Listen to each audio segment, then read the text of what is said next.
Peixes é o último signo do zodíaco. Nós temos Capricórnio, depois começa Aquário e finalmente Peixes.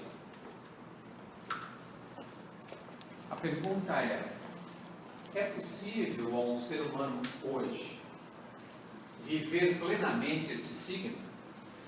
Não, de maneira alguma. Da mesma forma que a maior parte das pessoas que exercem cargos públicos e políticos se deixam consumir pela ganância, o signo de Peixes rege a loucura e não a espiritualidade. Rege o quê? Oi? Eu entendi, rege o quê? A loucura. O signo de Peixes devia ser a expressão mais linda da parte espiritual. O sublime, o devocional, o santificado. Eu vou fazer uma pergunta muito simples para vocês. Acho que a maior parte de vocês já viveu bastante. Né? Se a gente fizer a média da faixa etária aqui, dá uma quilometragem boa. Pergunto a vocês, nesse tempo de existência, vocês conheceram em carne e osso um santo? De carne e osso? É. Tem que ser gente? Pode ser gente. Se não for gente, é graça. Estamos falando do ser humano. Talvez tenham conhecido pessoas incríveis, né? Fabulosas. Chico Xavier. Mas não dá para botar a mão no fogo que é um santo. É uma pessoa incrível também. Mas a gente não conheceu ele. Não, sim. Ouviu. Eu estou dizendo conhecer. Teve contato, conviveu. Tem pessoas que dizem, mas santo. E quantos loucos vocês conheceram? Loucos todos os dias. Principalmente na família. Além da gente mesmo. Isso, além de si mesmo. Vaidade não vale. Então, infelizmente, né, isso é uma tristeza enorme para nós. O signo de Peixes normalmente expressa as suas oitavas mais inferiores, mais densas, mais infernais. Ele é o limite entre a sanidade e a loucura, mas para nós ainda ele está muito mais no campo da loucura do que da sanidade e da santificação. Como resolver isso? Bom, as escolas espiritualistas, sem exceção, tentam reencaminhar o ser humano a Deus. Nós nos afastamos enormemente do nosso Pai. Desde Adão. Vocês façam uma ideia como isso é um problema antigo. Desde a queda adâmica, nós estamos perdidos. Bastante desencontrados. A ponto de nós não termos uma ideia muito clara de quem nós realmente somos. Por mais que a gente estude. A gente não tem uma ideia muito clara do que somos, também não tem uma ideia muito clara do nosso destino futuro. Então, por mais que a gente estude, olha que interessante, por mais que a gente se debruce sobre textos esotéricos, que analisam os períodos, né, as reencarnações da Terra e tudo mais, por todos os corpos que nós já habitamos, desde a época hiperbórea, né? O corpo estranhíssimo que é o nosso corpo na época lemuriana, até chegar hoje, por mais que a gente tenha consciência de tudo isso, nós continuamos ainda profundamente ignorantes, principalmente em relação ao nosso futuro. Mas me diz uma coisa, a gente pode escolher como é que vai ser o futuro da gente? Depende do nosso grau de evolução. Tá. Para quem está bastante evoluído, há mais possibilidade de escolha. Para quem não está, o seu destino é bem limitado e afunilado. Você não tem muita opção. Que é o que acontece com a maioria. Principalmente, lamento dizer, com quem encarna no hemisfério sul. Quem encarna no hemisfério sul já tem que ter consciência de que está com um pezinho atrás na evolução.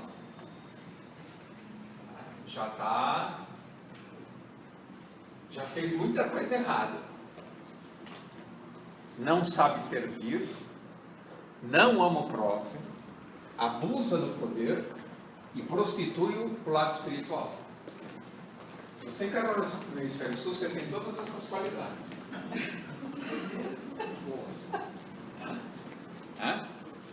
Por isso que no hemisfério sul há uma grande atração pela magia. Quem encarna no hemisfério sul geralmente tem planetas, por exemplo, como Netuno, retrógrado. Então tem um pezinho ainda na magia atlântica. Não acredita no esforço pessoal. Para que eu vou ficar estudando, me concentrando, suando na mesa, se eu posso, com um incenso e um ritualzinho, atrair as forças que eu preciso e conseguir meus objetivos? Para que eu vou suar se eu posso falar com o meu xamã, com o meu guru, e ele resolve os meus problemas? Assim é o hemisfério sul. É o hemisfério dos gurus. Então aqui é normal ainda se praticar magia com sacrifício de animais, com sacrifício de gente. É normal nós misturarmos o profano com o sagrado. Em geral, quem nasce no hemisfério sul não deve ser levado a sério. Mas é um mito, então, que a gente aceita melhor o estrangeiro, é mais... É o mito da prostituta. A prostituta recebe todo mundo bem. Somos nós.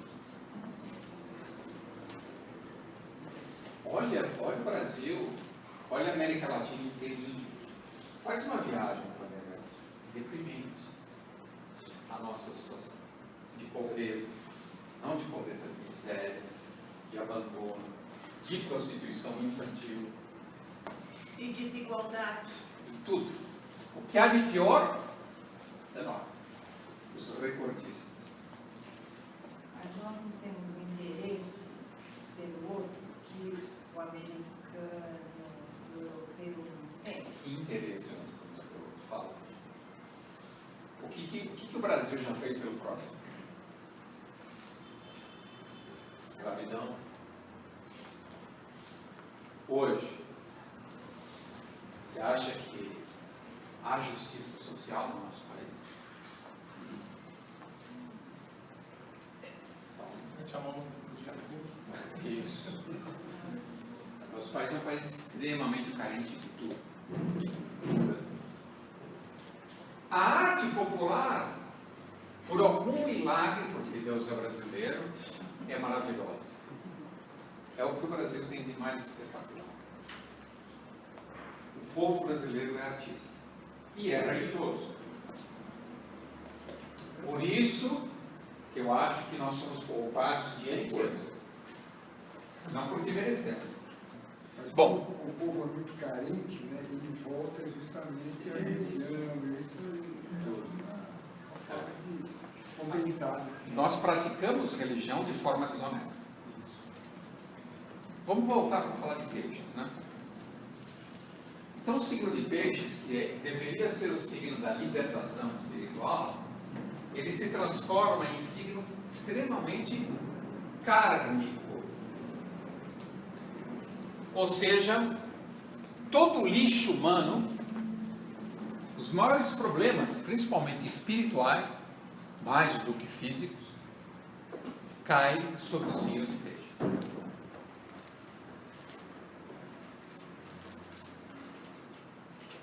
Até chegar no ponto máximo do acúmulo cúmulo de destino maduro, ou karma, que é a deformidade física. Em particular, a deformação mental. Então, onde entra todo tipo de limitação intelectual e também inclui todas as formas que nós conhecemos de loucura. Vamos pedir auxílio ao Arthur para que ele dê uma ideia para nós do que se entende por loucura. Arthur, é você. Você pode falar um pouquinho para a gente o que é loucura? Boa, que roubada, hein?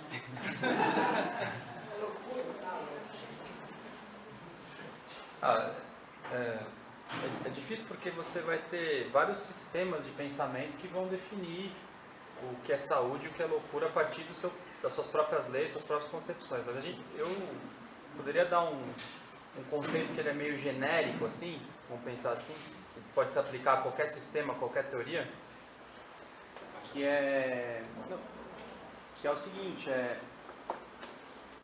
você vai ter o seu mundo subjetivo, né, o seu mundo interno, que é a forma como você representa o mundo externo. Mas você também vai ter o mundo externo que não tem nada a ver com você, né? Tem uns caras que falam, será que se não houvesse um ouvido para ouvir o barulho, será que o som teria acontecido e tal? Quer dizer, você coloca sempre a subjetividade como eixo da realidade. Mas isso não é uma verdade. A realidade existe independente de você. Ponto, assim. Doa quem doer, isso é mais ou menos assim. Quando o seu universo interior ele sobrepõe ao exterior, ou seja, você só consegue ver o mundo externo só pela subjetividade, e eu coloco que está 100% das pessoas aqui no mundo faz isso, você tem problemas psíquicos. Então você vê, não sei se eu fui claro, mas assim, o tamanho da bucha, né? Você só... Quer dizer, você não tem quase padrões objetivos para olhar o mundo. É isso. Você É só filtra, subjetivo. e torce faz o mundo que você bem entende. Isso. E aí você vai colocar padrões de ética a partir disso, padrões de moral a partir disso, padrões de crença a partir disso, padrões de relacionamento, tudo a partir disso. E como você está numa fase hoje, que é o que a gente chama de mundo pós-moderno, né? Ou seja, que tudo está passando por transformações, você tem impera o subjetivismo, o objetivismo acabou, e a gente vai ter que esperar uns 500 ou 600 anos até a coisa começar a se equilibrar. Né? Então, ou seja, até terminar a vida. Dizem que nós estamos vivendo, dizem, né, alguns caras do hemisfério norte, como você colocou, né, holandeses, algumas pessoas assim, que eu não vou me lembrar a escola, que a gente está vivendo uma nova idade das trevas nesse momento, justamente por isso. E sempre que você vive uma nova idade das trevas, você vive loucura a dar com pau, a dar com rodo. Né? Então é isso que a gente está vivendo. Né? A gente está vivendo uma estupidez, assim, e a gente adora isso. A gente pega tecnologias super profundas para ficar se divertindo, para ficar com entretenimento. A gente pega coisas super sérias para ficar tendo prazer, sabe? A gente vive assim. Né? E isso, às vezes, isso não preenche critério psiquiátrico, pelo menos físico, mas espiritual, eu não tenho dúvida que preenche, assim, o problema. Quer dizer que o cara pode passar a encarnação toda se enganando, se iludindo, ser tratado como uma pessoa sã e saudável, se dar conta de que ele é um idiota. E se inclusive for assistencialista, sabe, sexta-feira dá o sopão e tal, ele pode até ser chamado de santo, assim, mas é um idiota. É um idiota. Não sei se é pesado falar assim, mas é... Então, o que o Arthur está levantando para a gente é muito grave, porque como nós estamos entrando numa época de extremo subjetivismo, ou seja, a minha opinião é importante, isso, mesmo que ela seja absurda, mesmo que ela não tenha nenhum critério de realidade, mas é a minha opinião, e eu tenho o direito de expressá-la e até tentar vivê-la. Como nós entramos nessa época pós-moderna, tudo ficou relativizado. Deus ficou relativizado, as escolas esotéricas ficaram relativizadas, existem inúmeros, os caminhos espirituais. Então nós entramos numa época do vale tudo. da permissividade, fortalecendo as vibrações inferiores do signo de Peixes, que é o caos. O signo de Peixes rege o caos. O Arthur comentou em relação a uma espécie de realidade, né? Tipo assim, ou seja, a realidade existe independente de mim, de minha opinião. Como que dá para esmiuçar um pouquinho mais? Porque assim, às vezes é uma questão da pessoa se auto-observar, né? E ela vê que tem coisas além do que ela acha ou ela simplesmente supõe. Mas é difícil a percepção, né? Existe um clique no momento que eu... Posso falar um minutinho, Oswaldo? Eu acho que você está certo, mas tem que haver órgãos desenvolvidos em você para que você saiba tudo que existe. Se você prestar atenção naquele filme Quem Somos Nós, que tem aqui um monte de cientistas lá, falam dos caminhos neuronais e coisa que vai, como é que você... Parece um monte de gente jogando basquete, mas ele só vê um. Porque no que você prender a sua atenção, é aquilo que você está preparado para viver e para perceber. Mas existe todo o resto, só que você não enxerga. É que nem quando chegaram as caravelas aqui, só um xamã, só um cara indígena viu, o resto não viu. Porque não tinha aquilo dentro da cabeça, não tinha nenhum órgão desenvolvido para perceber a realidade. A hora que a nossa pineal, que as nossas glândulas internas cerebrais estiverem totalmente iluminadas, você sabe tudo, você é o caos, você é toda a matéria que pode se manifestar. Tudo. Então, deixa eu só... A pergunta que você está elaborando, obrigado pela contribuição, é super complexa. Você quer completar? Falar mais alguma coisa? Como ela colocou, só uma adendo aí no caso, seria um órgão ou seria as crenças em relação a algo? Ligadas a isso. Só para aí joguei a pergunta para você. Beleza. Então, crença faz parte da subjetividade. Crença não é uma coisa objetiva. Por exemplo, não dá para você transformar Deus em algo objetivo. O amor, a saudade, tá? São coisas que fazem parte da subjetividade legitimamente.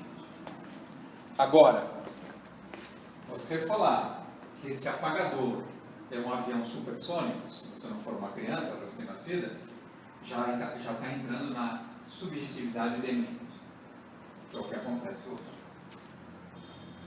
Então, você na verdade não está nem um pouco preocupado se aquilo realmente tem significado, é constatável, é verificável, se faz sentido para o campo perceptivo da grande maioria dos seres humanos.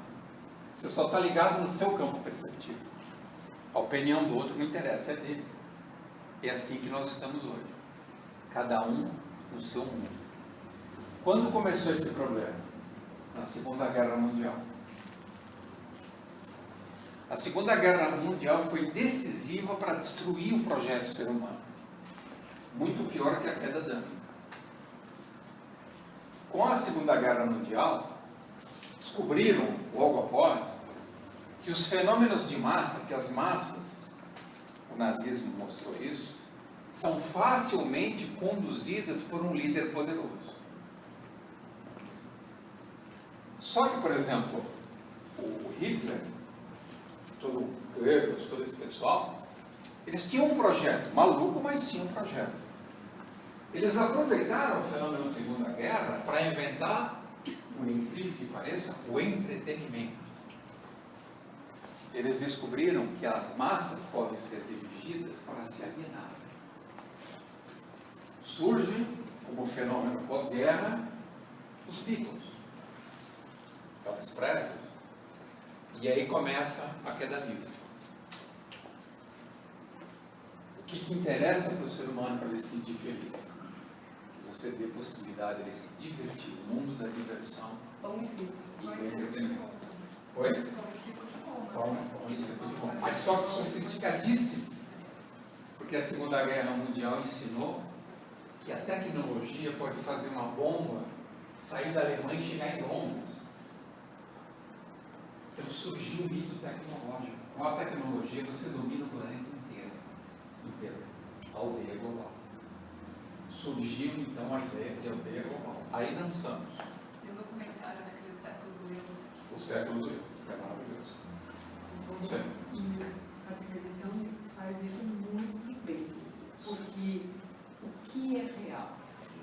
A televisão coloca coisas reais na realidade. Os Beatles não existiriam como existiram se não fosse a televisão. O fim do rádio, né, os Beatles marcam. Enquanto existia o rádio, ainda havia possibilidade de redenção para nós.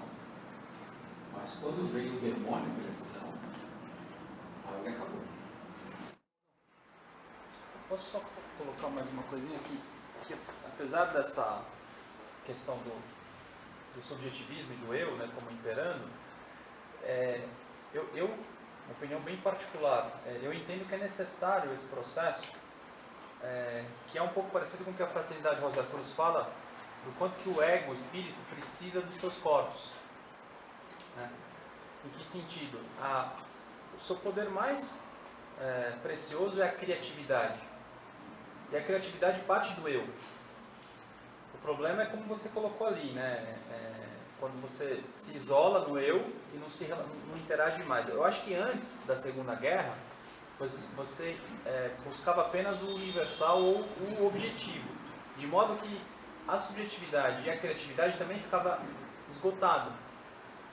Então, por exemplo, um dançarino tinha que ser bom, seria um bailarino, que imita o arquétipo dos movimentos do corpo.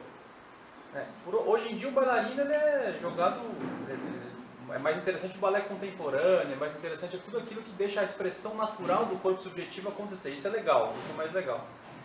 Porém, se a gente conseguir extrair o melhor desse subjetivismo e se religar aos arquétipos, que é uma coisa universal, aí nós vamos poder transcender e reconfigurar, não tem fim, né?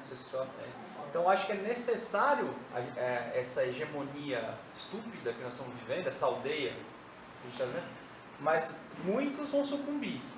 Mas aqueles que conseguirem extrair dessa subjetividade o poder criativo de ser original. Agora, será que a gente conseguiria chegar nessa originalidade sem passar pela cidade das trevas que a gente está vivendo hoje? Acho que esse é o ponto, entendeu? São perguntas irrespondíveis. Teria que ter um mundo paralelo com a outra opção em andamento. Aí avaliar os resultados. Né? Bom, pelas decisões que nós tomamos historicamente, a nossa situação é bem grave. E algumas pessoas realmente podem dar um salto de excelência fabuloso, porque oportunidades não faltam. Agora, nós estamos falando de humanidade. Por quê? Guardem bem isso. O signo de Peixes é o signo da onda de vida humana. Somos nós. Nós somos os construtores do nosso próprio suplício.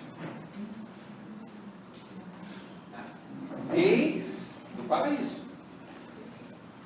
Nós tínhamos o paraíso, só o bem bom, e escolhemos o sofrimento. Escolhemos o trabalho, a dor. Nós não conhecemos a morte, passamos a conhecer a morte. Fizemos uma opção estranhíssima. Trocamos o paraíso pelo inferno. A literatura Rosa Cruz diz que isso é bom porque sem isso nós não teríamos nem autonomia nem consciência de si mesmo. Então tem um lado bom da escolha, que é o lado da individualidade.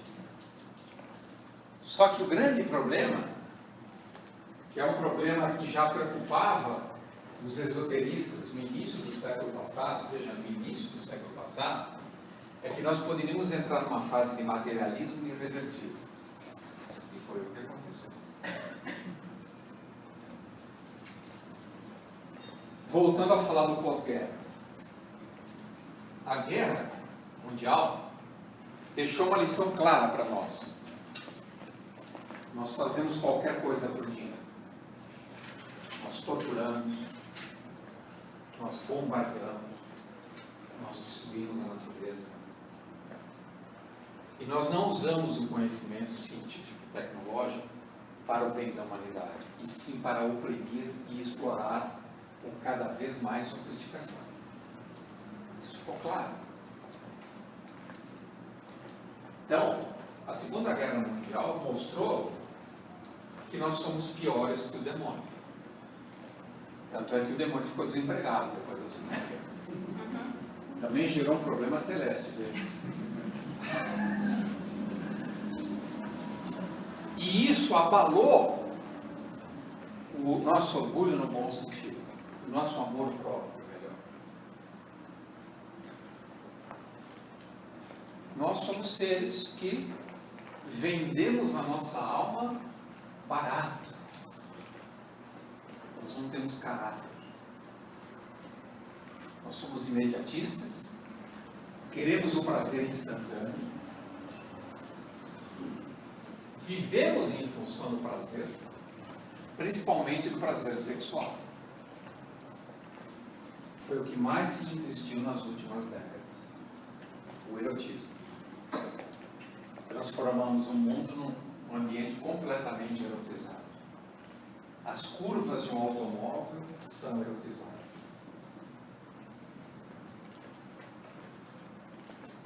Todo produto que você quer vender bastante, coloque uma mulher seminua ou nua.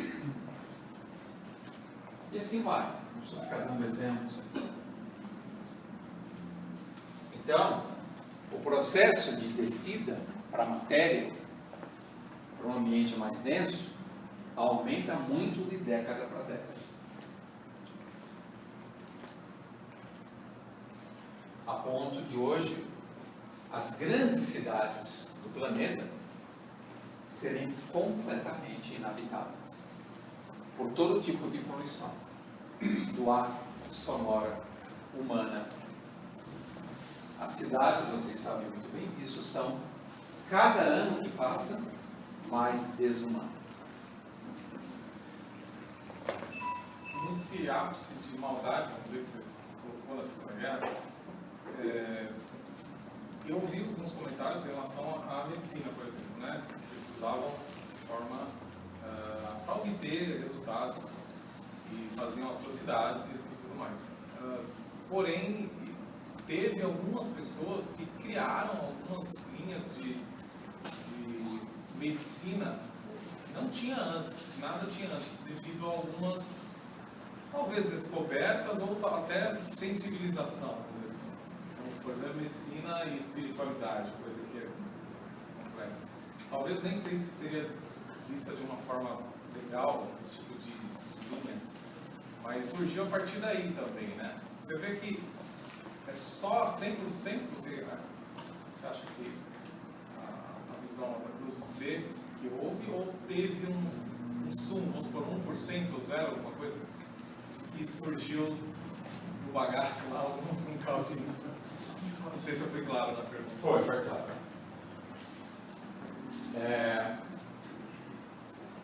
Eu estou na Fraternidade Rosa Cruz desde 1980, portanto faz 36 anos. E deu para acompanhar muita coisa, do século XX para cá, inclusive dentro da instituição. E eu posso te afirmar assim que eu dedico minha vida a essa escola. Eu escolhi isso.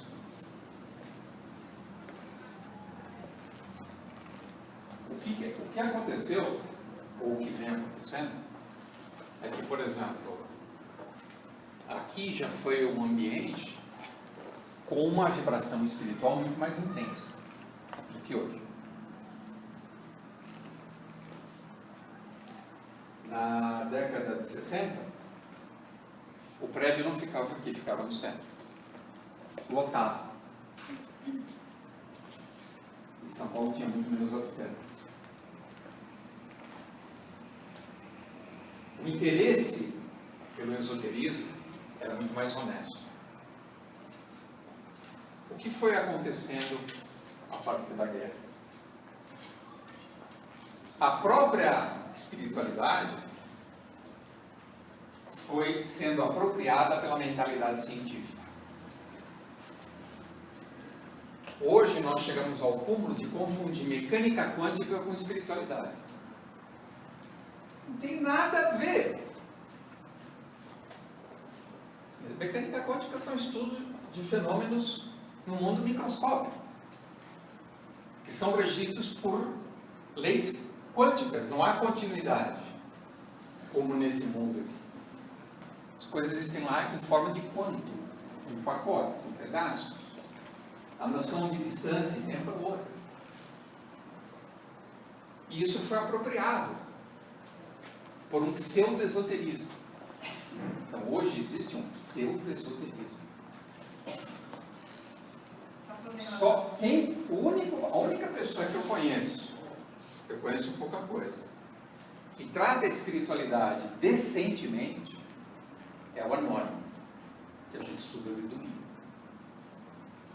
Ele tenta tirar toda essa bicharada. Max Heine não teve essa preocupação porque ele escreveu em 1909, 1908. O mundo não estava tão poluído. Ele não sabia o que ia acontecer com a mentalidade científica. Mas ele já preveniu. O materialismo é um problema sério. E a ciência tende a destruir o sentimento religioso. Ele nos advertiu disso. E o que é pior, é muito provável que vocês serão dominados pelo orgulho intelectual. Falando em relação à medicina, até 1900 anos, a medicina era exercida na Santa Casa. Há pouco tempo atrás, na cidade interior não tinha hospital, tinha a Santa Casa. A medicina fora de ambientes religiosos é de 30 anos, 40 anos. Então hoje, não dá para confiar nem no esoterismo. Então se você procura alguma coisa séria para estudar, você vai ter que suar bastante. Provavelmente você vai encontrar muito lixo pela frente.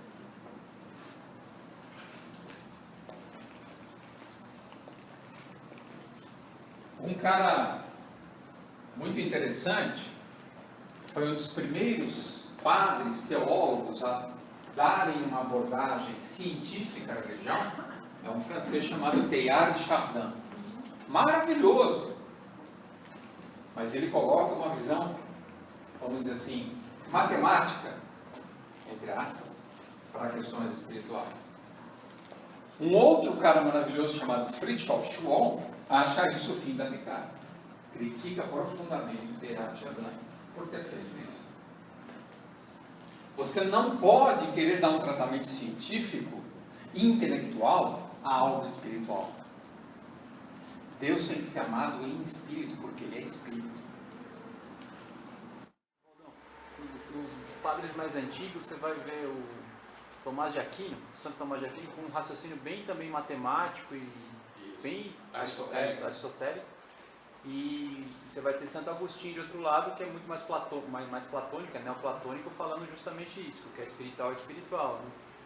Então, você vê essa tendência de querer quantificar, mesmo entre pessoas sérias, né? O Santo Tomás de Aquino é um cara extremamente espiritualizado, mas acabou sendo mordido pelo bichinho da ciência, né? Da época dele, mas são reflexos desses outros autores mais recentes que você falou também, né? Um paradoxo, né? Um paradoxo. Tudo é um Como paradoxo. vem, citou Platão, talvez Aristóteles também. Sim, exatamente. Olha, são caminhos opostos. Então você vê, por exemplo, Max Heine, que eu tenho um respeito e uma admiração fora do comum, né? Sem limite. Ele adverte que quando ele escreveu o Conceito, que é uma obra impressionante, para falar, olha, toma cuidado, que o universo não é isso daqui. Isso daqui é um esboço rudimentar, algumas linhas gerais de como a coisa funciona. Mas, pelo amor de Deus, não entenda isso ao pé da letra. Senão você vai estragar tudo. Porque quando você coloca uma visão mecanicista, e foi isso que o Max Heine fez, porque ele era engenheiro naval, principalmente quando ele veio para a América, quando ele escreveu o Conceito na Europa, ele escreveu uma outra coisa que não tem nada a ver com esse conceito hoje. Ele teve essa preocupação de deixar para o Ocidente uma coisa mecânica. Olha, cosmos também tem uma mecanicidade. Os planetas, os sistemas solares, eles são criados e recriados. Né? Tem o período de Saturno, o período solar, o período lunar, o período terrestre. É um mecanismo, é um relógio. Só que se você entender isso como relógio, você mata seu coração. E você só pode acessar Deus pelo coração, não pelo intelecto.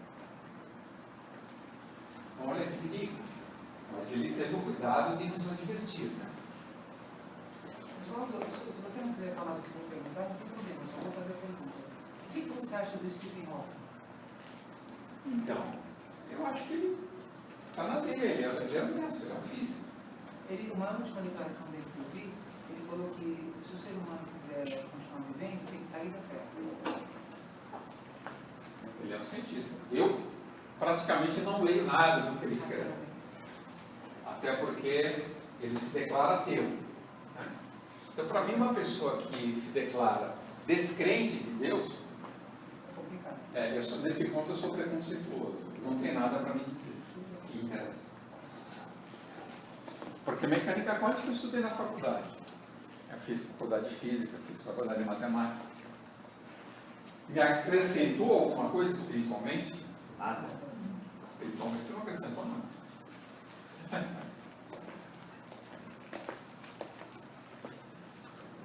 Muito bem. Voltando a falar de peixes.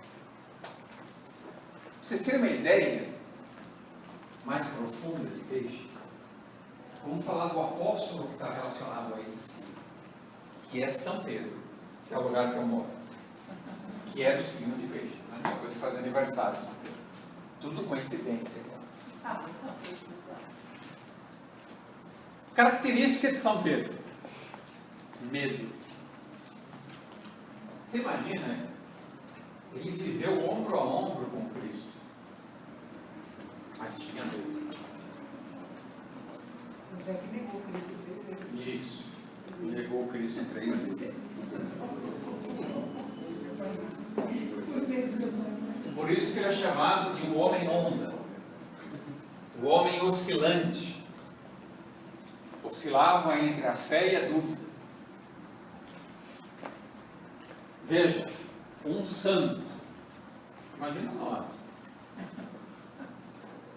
Se um santo fez isso, que conviveu com o mestre, com um ser solar arcangélico, a nossa distância é gigantesca. Só que o paradoxo, ao mesmo tempo que ele fraquejou, ele foi chamado a inaugurar a eclésia. Ele é a rocha, a pedra angular da igreja. Ao mesmo tempo que ele é a coisa mais instável, ele é a coisa mais estável. É aquilo que o Arthur estava falando. Né? Será que, mediante esse mundo maluco que a gente vive, não é uma preparação para uma situação maravilhosa que a gente ainda não perceba? Sim, é bem provável. Tomara que seja assim. Talvez ele define a característica da onda que fica humana. Isso. Perfeito. Nós somos humanos, somos como Pedro. Medrosos, Traidores. traidores, oscilantes, inconscientes do que é a verdadeira espiritualidade, o espírito. Ele nos representa bem. Sim. Isso representa bem.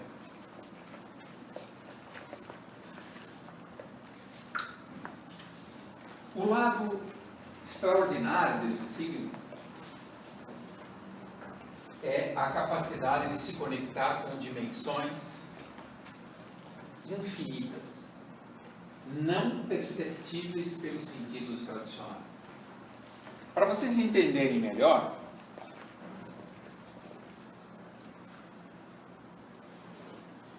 vamos comparar peixe com o signo oposto que é virgem, o seu complemento.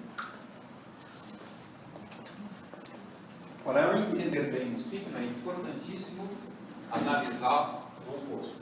Né? E o oposto é aquele que faz aquele famoso jogo de luz e sombra. Virgem é o signo que patrocina o método científico. Toda a ciência está fundamentada no signo de Virgem. Por quê? Porque o signo de Virgem é o signo da observação microscópica. É o signo do laboratório. O que Virgem adora fazer?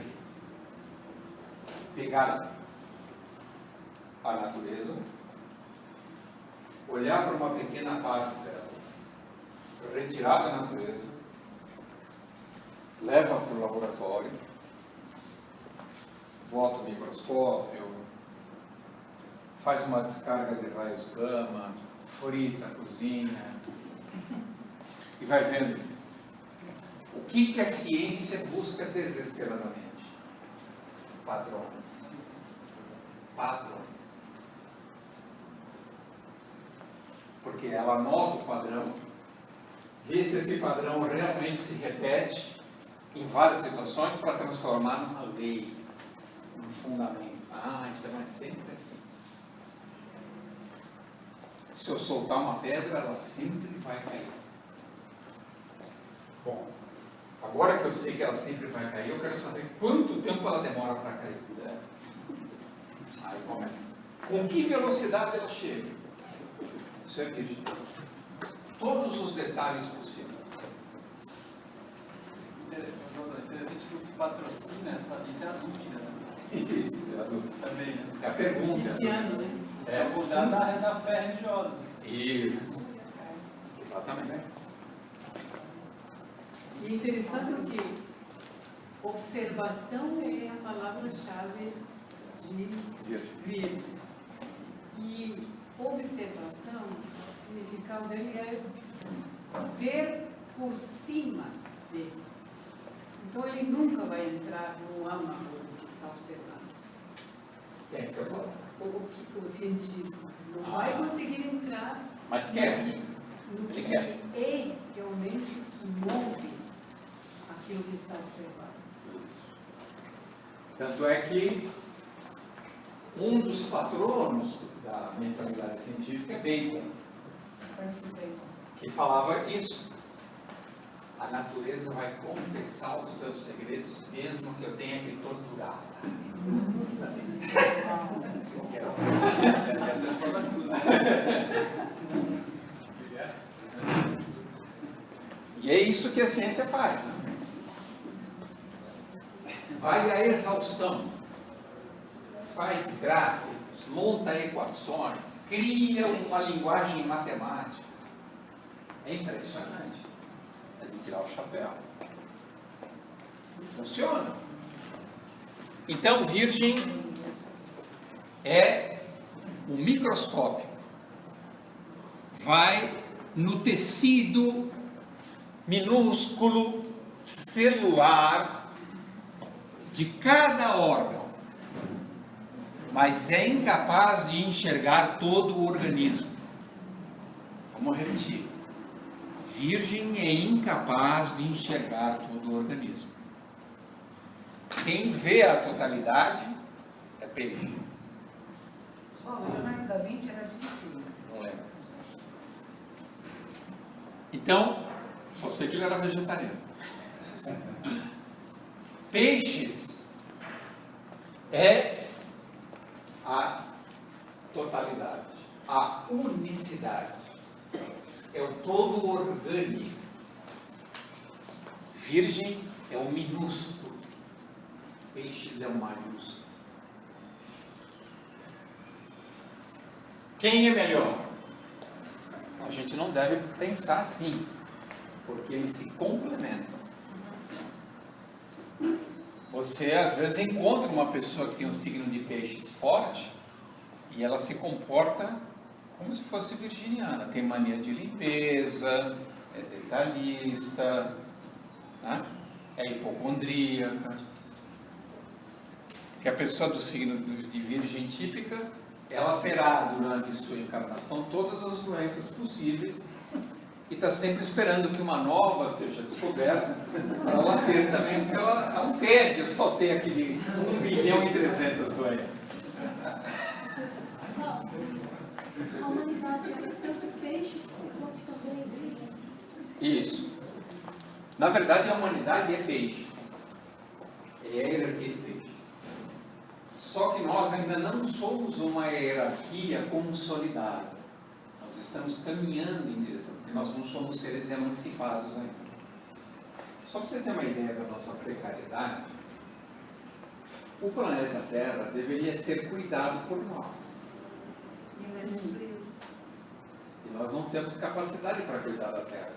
O Cristo tem que cuidar da Terra para nós. Né? É o raio de Cristo que entra e sai da Terra todo ano para que a Terra viva. Senão a gente mataria ela, dada a nossa incompetência. Então o caso é grave. Agora, nós podemos chegar lá? Podemos. Só que olha o mistério. Esse dia, nem Cristo sabe, só o Pai. Olha que loucura. Quando nós teremos capacidade para fazer a nossa terra flutuar, pelo amor que nós temos a esse planeta e para com os nossos semelhantes? Essa data não está marcada ainda. Depende do nosso trabalho. Por isso que é importante você se conscientizar de como você é importante, apesar de você ser uma criatura desprezível. Eu sou desprezível? Sou, mas sou importantíssimo. Mistério, paradoxo.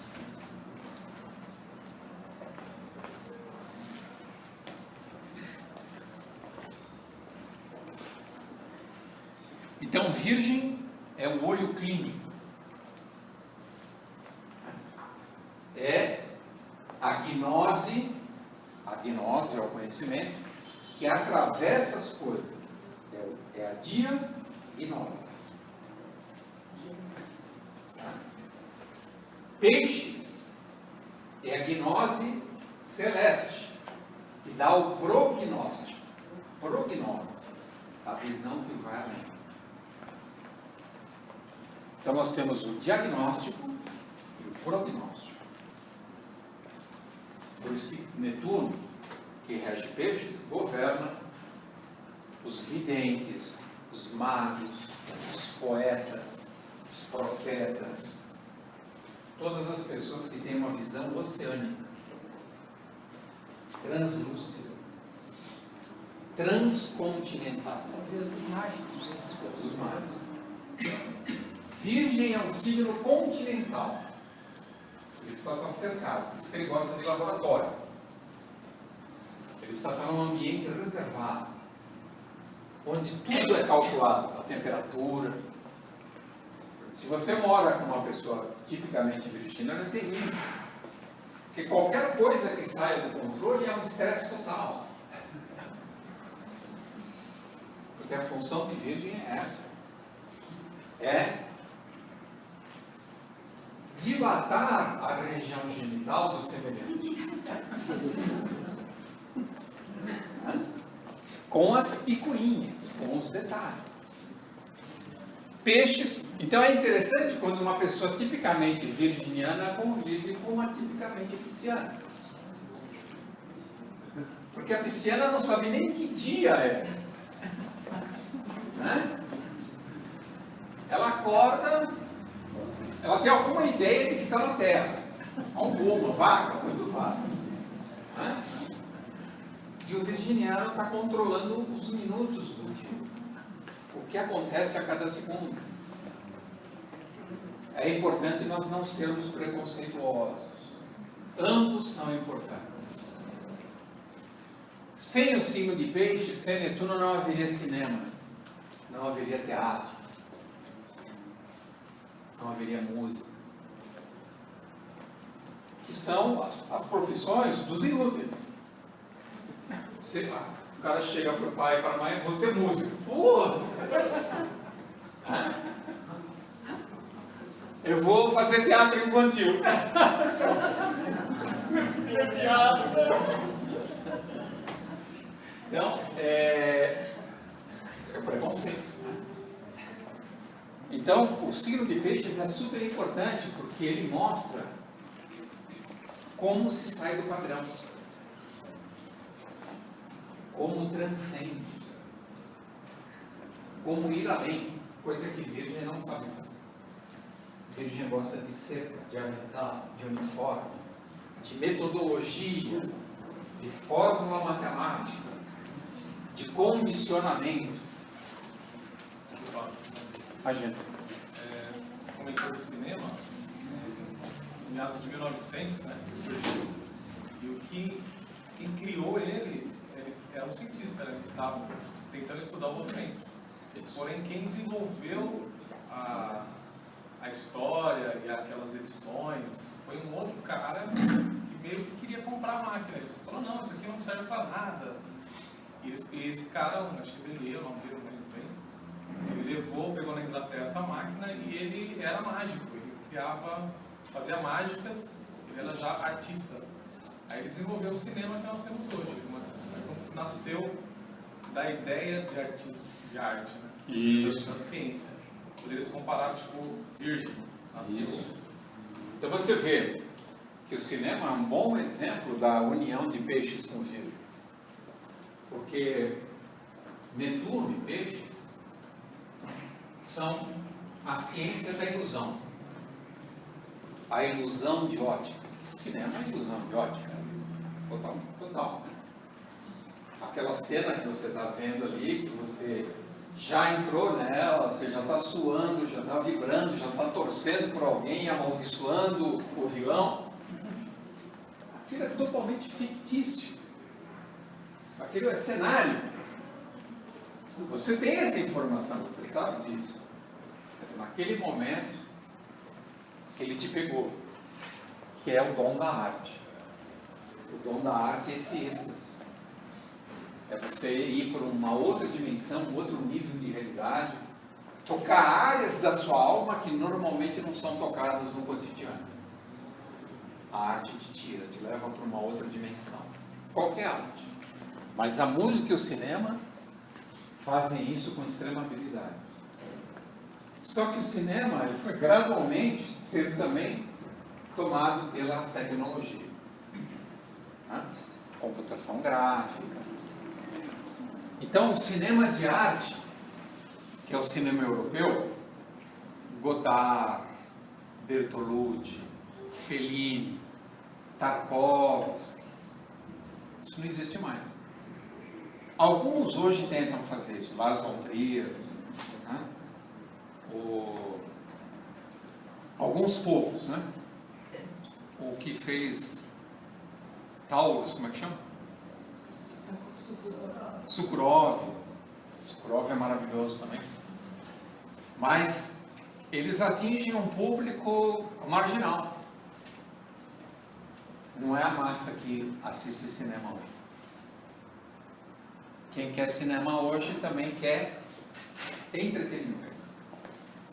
Então o cinema ele migrou da possibilidade artística por entretenimento. As produções hoje praticamente já não tem mais nada de arte. O máximo que elas têm é uma boa história, na melhor das hipóteses. E para a área digital hoje, então, que hoje mais. Os filmes digitais. Aí o cinema é uma extensão do computador. Uma imagem péssima. Para você ver, é difícil escapar do mito tecnológico. Porque ele convence muito, né? Então, outro fenômeno do momento pós-moderno que nós vivemos, interessante, é as promessas falaciosas. No início do século XX, começou a despontar o mito da ciência. Gradualmente a ciência foi, na verdade, isso começou no iluminismo, bem antes. Mas vamos pegar o século XX, que é um século crucial. A ciência começou gradualmente a substituir Deus. Porque Porque já não é mais Deus que cura os nossos problemas. É a Roche, né? São os laboratórios. Os laboratórios têm o poder, basta você ir numa farmácia que ele vai te dar exatamente o que você precisa, o bálsamo de Gileade para todas as suas doenças. Então, o século XX, com o mito do conforto e do controle, levou essa ideia do bacon ao extremo. Se tiver muito calor, nós vamos controlar o clima, nós vamos colocar ar-condicionado. Se tiver muito frio, a mesma coisa. Nós daremos um jeito para tudo, nós faremos chuva, nós faremos seca. Nós faremos você feliz. Nós faremos você uma pessoa potente sexualmente com 90 anos. Para que se preocupar? Deixa para a ciência. Vá curtir a vida. Enjoy. Então, nós nos tornamos cada vez mais materialistas, cada vez mais profanos, seculares. Por isso que eu comentei com vocês aqui, uma coisa terrível que está acontecendo, e eu acho que não tem mais como deter.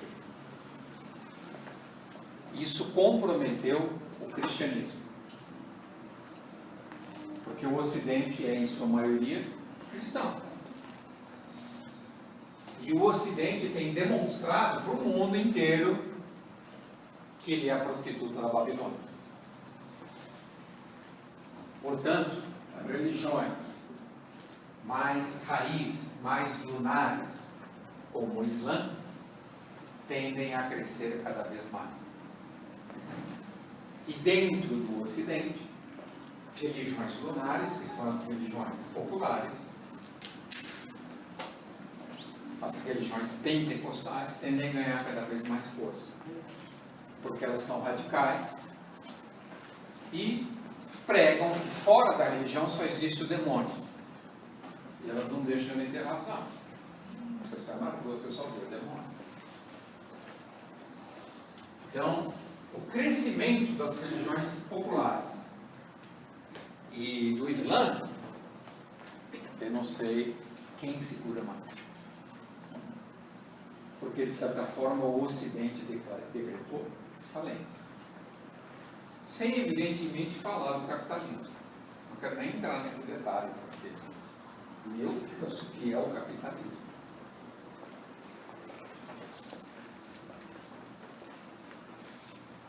Então, a gente pode falar, então o que nos resta? Essa é a grande questão. Então, entendam o seguinte, a grande lição de Pedro. Nós não podemos mais acreditar em exoterismo. Isso não existe mais. Todo o trabalho do Aravante é esotérico. É na alma. Se você não tiver coragem de dar um basta na sua vida a tudo que é irrelevante, desnecessário, inessencial, você vai continuar sendo tragado. Você tem que eleger para a sua vida realmente o que interessa. E o que interessa é a sua alma, que é o que vai ser perpetuado. Porque o corpo já está mais demonstrado que é descartável. Então você vai começar a investir na alma. E parar de perder tempo. Tempo é regido por Saturno. E Saturno dissolve todas as ilusões. A principal desilusão que ele dissolve é a ilusão da vida. Porque em algum momento da sua existência ele virá com a ampulheta e a foice da morte. Flávia, meu amigo, o que você andou fazendo nos últimos 70, 80 anos? Mostra aí. Cadê seu currículo?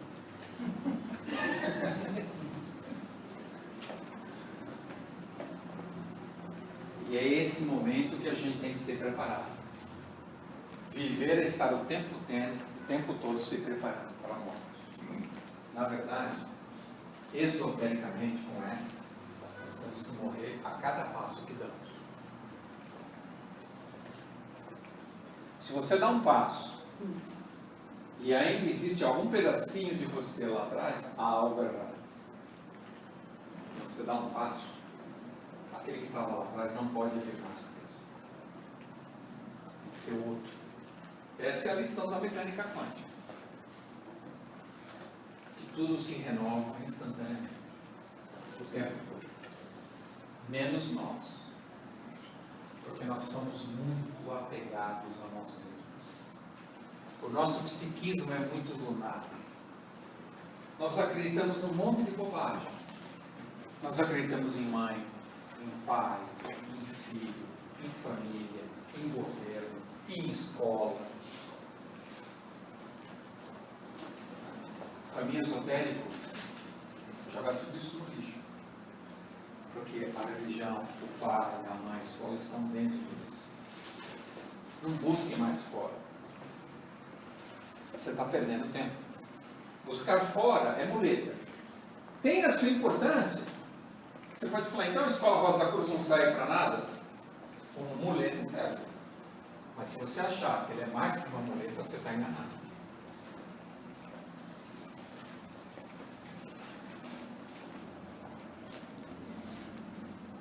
Então, agora que vocês perderam completamente o apetite, vamos comer alguma coisa.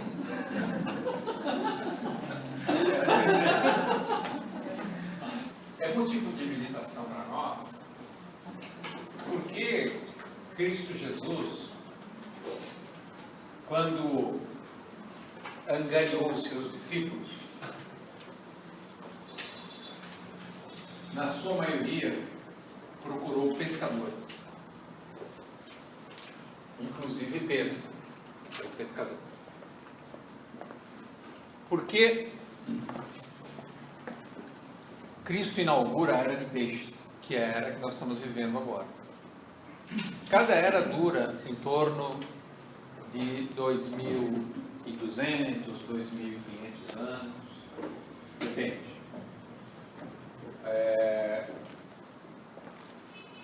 São sempre 12 eras para formar um ciclo total. E um ciclo total dura em torno de 26 mil anos. 26 mil anos. Divide por 12, você tem mais ou menos a média de quanto que é cada era. E vocês sabem, já ouviram falar, que Cristo Jesus é o Cordeiro, é Ares. O carneiro que foi imolado, que foi entregue em sacrifício, justamente para inaugurar a era de peixes, que é a atual. Nós vamos ter agora, dia 20, 21 de março, a entrada do Sol em Áries, que é quando se comemora a Páscoa e, efetivamente, o início do ano astrológico. Mas é importante guardar essa relação entre Áries e Peixes.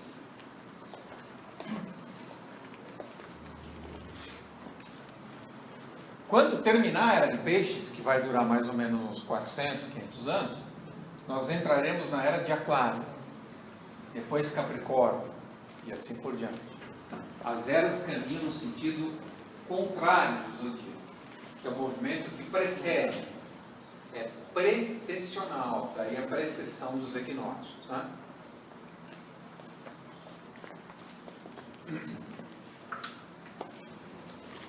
Qual é a parte que nos cabe como pescadores? Cristo recrutou pescadores, então somos nós, os humanos, a onda de vida humana é peixes. Qual é o nosso papel?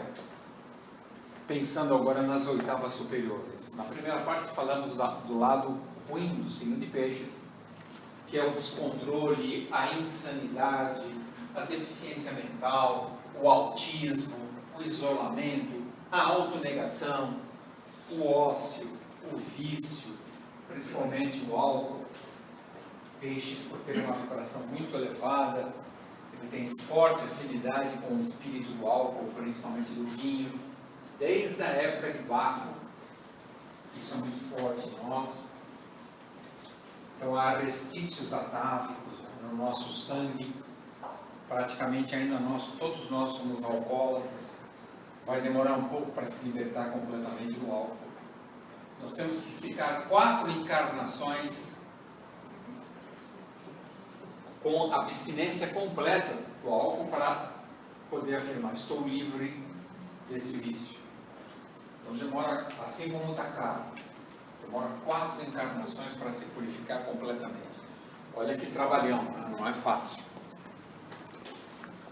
A parte superior, peixes, é o trabalho de reintegração em Deus, que é o que nós temos que fazer esotericamente, e não exotericamente. E como se faz isso? Se faz isso trabalhando a vida interior, a alma. Mas existe uma regra, ó. Como é que eu posso trabalhar a minha alma? Aí entra, por exemplo, a filosofia Rosa Cruz. Ela não é a única.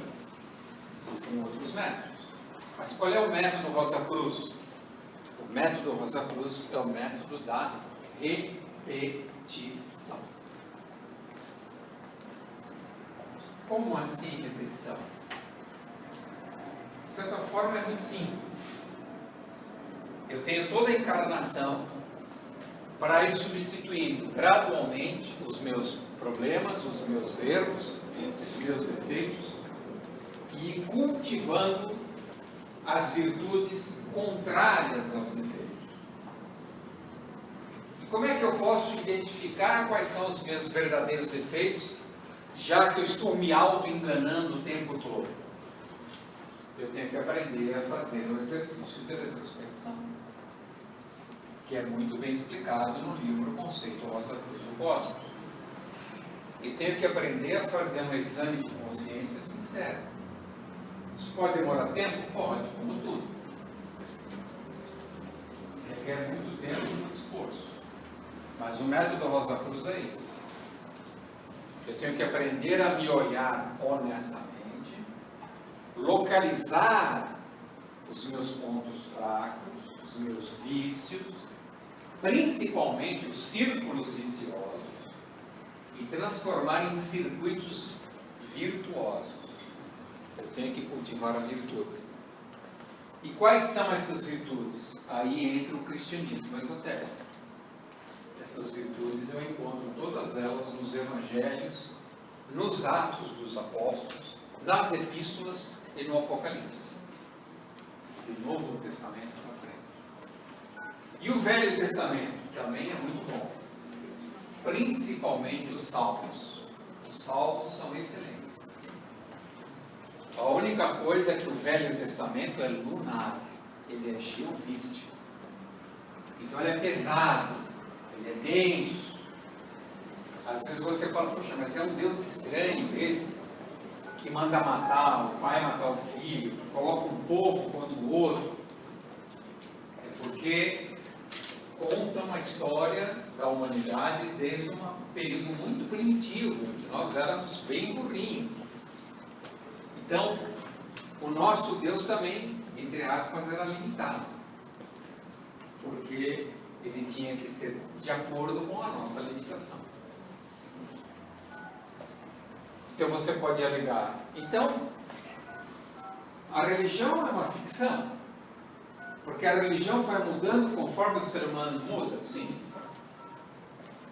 A religião muda conforme nós evoluímos. Então, um monte de bobagem. Vocês inventam o que vocês querem?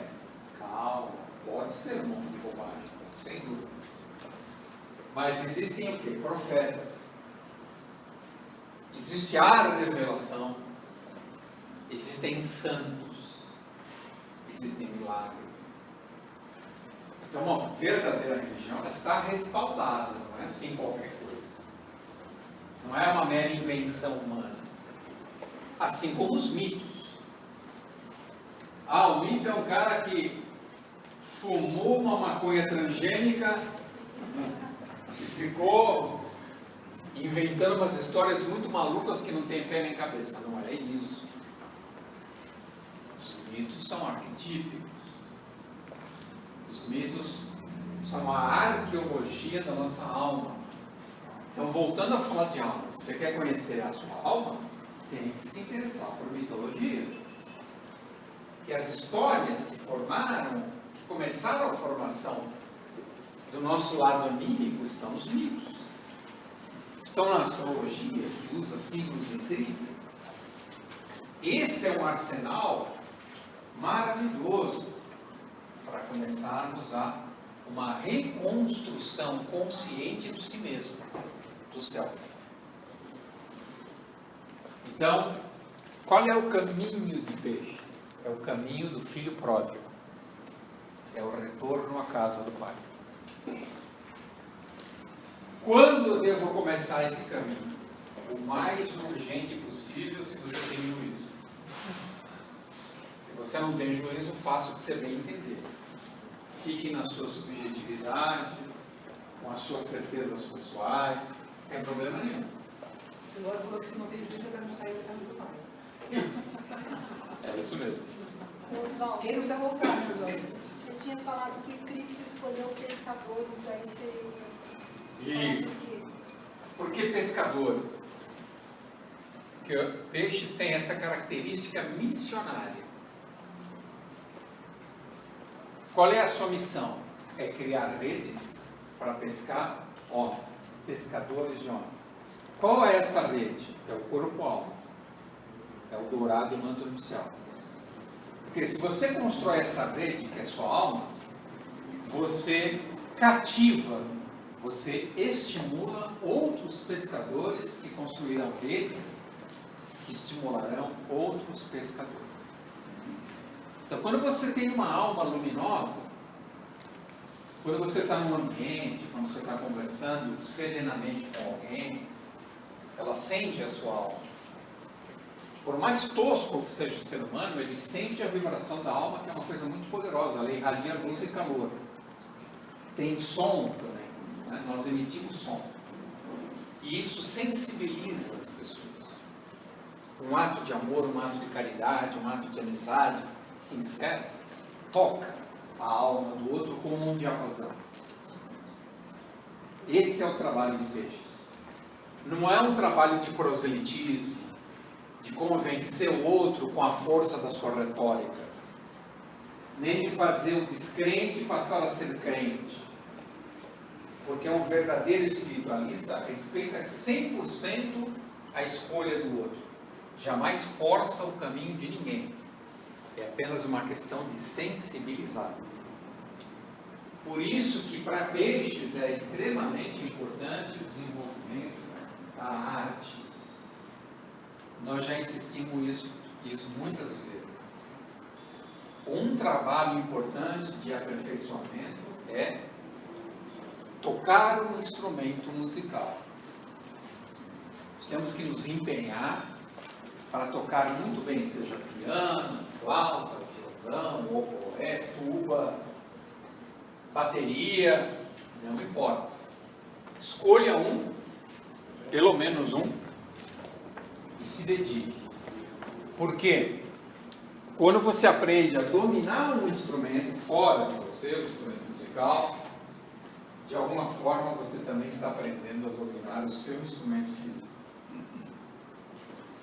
Que a música exige disciplina, dedicação, esforço, concentração, vários atributos de natureza espiritual. A pintura, a escultura. Também, toda arte é importante, mas nada se compara à música. Uma forma de você se encaminhar mais rapidamente a Deus é através da música. Cada vibração. As oitavas. São semelhantes ao cósmico. Isso. Também. Música das esferas. E aí na poesia? Também é maravilhosa. As outras artes não são menores. É que a música é muito grandiosa, é colossal. É som, né? É vibra- é verbo. Isso. É criação pura. Então, como que nós temos que calibrar a vibração de peixes para que ela não seja dissonante, para que ela não seja difusa, para que ela não seja o desperdício que normalmente é? Porque normalmente o que nós fazemos com a nossa encarnação? Nós desperdiçamos quase que 100% dela, com coisas secundárias, com coisas que na verdade afastam da essência e não aproximam, coisas que afastam de Deus e não aproximam a Deus. Então, nós temos que nos engajarmos numa missão, porque aí nós fazemos o sextil entre Peixes e Capricórnio. Lembra que Jesus Cristo nasceu em Capricórnio e veio resgatar os pescadores de homens. Esse sextil entre Peixes e Capricórnio é fabuloso. É você entender a sua missão e vivê-la até as últimas consequências.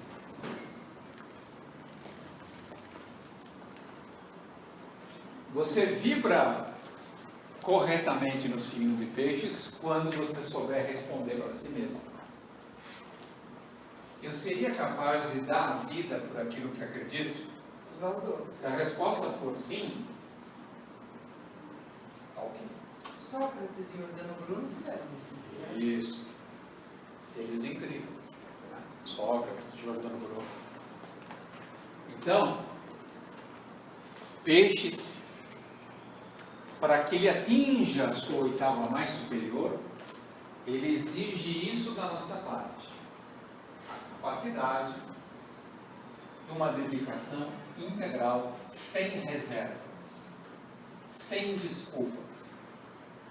Que é exatamente como o Peixes em nós vibra hoje. É o signo do escapismo, da desculpa, da fuga, da saída pela tangente, de não encarar a realidade como ela é, de fantasiar, de transformar a vida num cinema, numa fantasia, num delírio.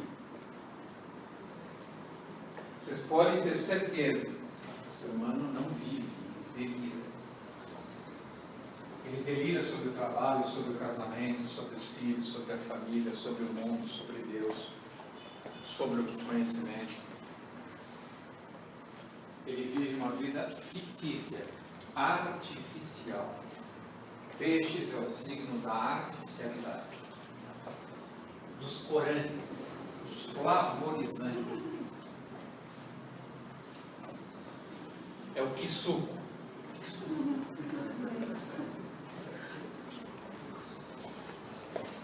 E nós temos que fazer exatamente o oposto.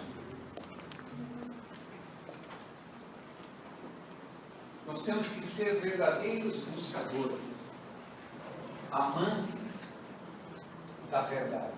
Amantes da verdade sem ser traidor, sem cometer adultério.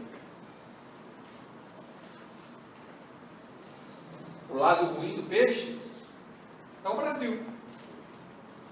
Alguém está preocupado com a verdade no Brasil?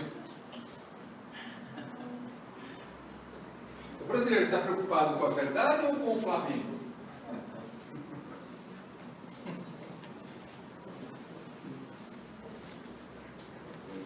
Então é importante nós termos consciência de que nós nascemos num lugar horrível. A qualidade humana nesse território é horrorosa. E tem qualidade natural, graças a Deus. Mas a qualidade humana é horrível. Mas isso não é um paradoxo? Você vem para um lugar, como que é essa história? Você não faz lá no lugar onde você vem morar? É que o mundo não é aristocrático, né? Porque esse raciocínio de que assim, se eu fosse um cara iluminado, eu estaria num lugar iluminado, é aristocrático, certo? Aqui é o cristianismo, né? Então, o cristianismo é esse paradoxo. Se fosse aristocrático, não tinha paradoxo. Seria Egito aqui, tipo, a gente faria tudo de ouro, pirâmides de ouro, que o Egito tentou fazer isso, né? Tentou fazer o céu, materializar o céu com ouro, né? Roubaram tudo, né, depois. Né? Mas é isso. Pegaram por assalto. Então, Oswaldo, esse negócio de conhecer a alma, eu conheci colegas nossos aqui da Rosa Cruz que dizem que sem astrologia é impossível conhecer a alma de verdade, por conta dessa distorção que a gente faz da realidade. A astrologia é a grande muleta que te permite distorcer as coisas para poder ver de fato quem você é. Né? Você acha que no estado que nós estamos... né? Eu diria o seguinte, isso nós vamos abordar bastante na outra parte.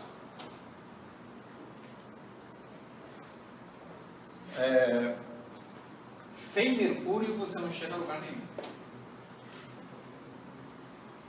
E uma das formas de você entender Mercúrio, legal, é a astrologia. Tem outras, a alquimia, né? Mas sem Mercúrio você é um ser errante. Você pode ter a sorte de dar um palpite e falar, é aqui, e dá certo. Mas aí você está contando com forças extraordinárias. Com a graça. Isso, com a graça. Você fazer o seu caminho, construir o seu mapa, Mercúrio, que é o caminho que eu acredito. Apesar de me considerar filho da água, né, eu não sou a favor do livre-arbítrio, eu sou a favor da fé. Eu não sou a favor da individualidade, eu sou a favor só da unidade de Deus. Mas eu estou aqui, numa escola do fogo. Por quê? Porque eu acredito que o conhecimento com C maiúsculo, articulado com a cosmogonia, com a cosmologia, ajuda você a saber onde você está e para onde você vai. Então dá para você começar a pensar geologicamente. Onde eu estou pisando, é rocha, é argila. Hoje, mais do que nunca, eu acho que sem Mercúrio, você está à deriva. Você está perdidaço. Mas, Oswaldo, nessa construção tem que tomar cuidado com a torre também, né? Como que você vai construir? Se você for só um arquiteto, construtor racional, como que você vai olhar para o seu mapa e construir?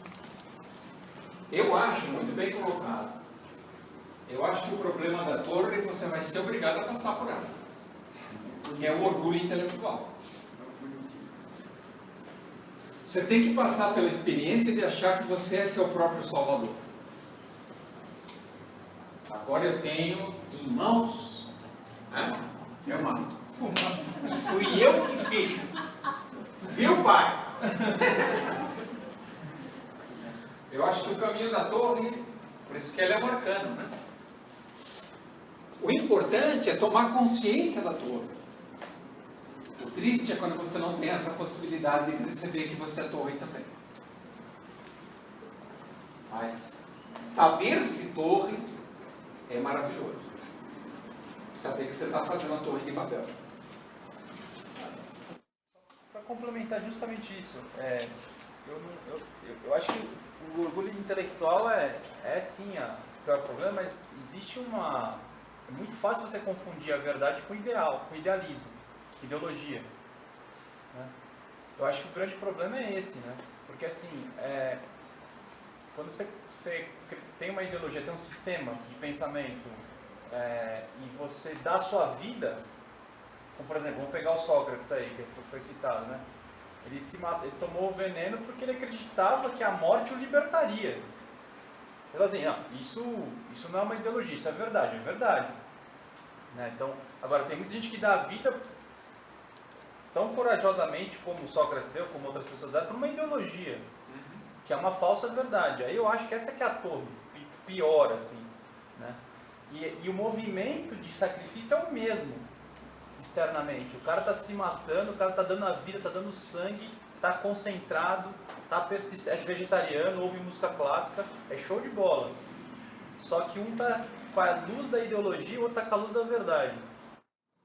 Então, aí entra uma questão que eu acho maravilhosa. O que interessa para Deus? Verdade. O problema é você se dar conta disso. Né?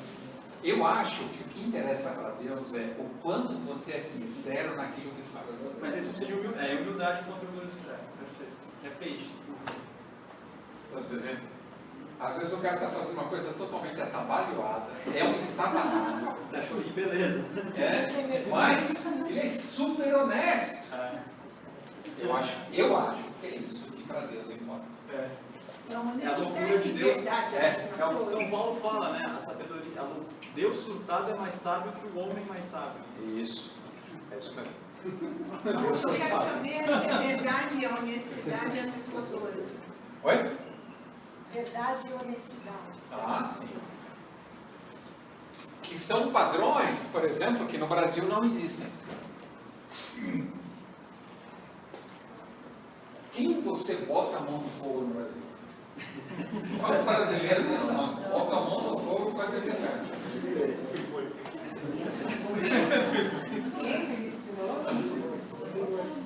Oswaldo, aqui no Brasil, quando você diz a verdade, você passa lá depois a pedir desculpas por ter dito a verdade.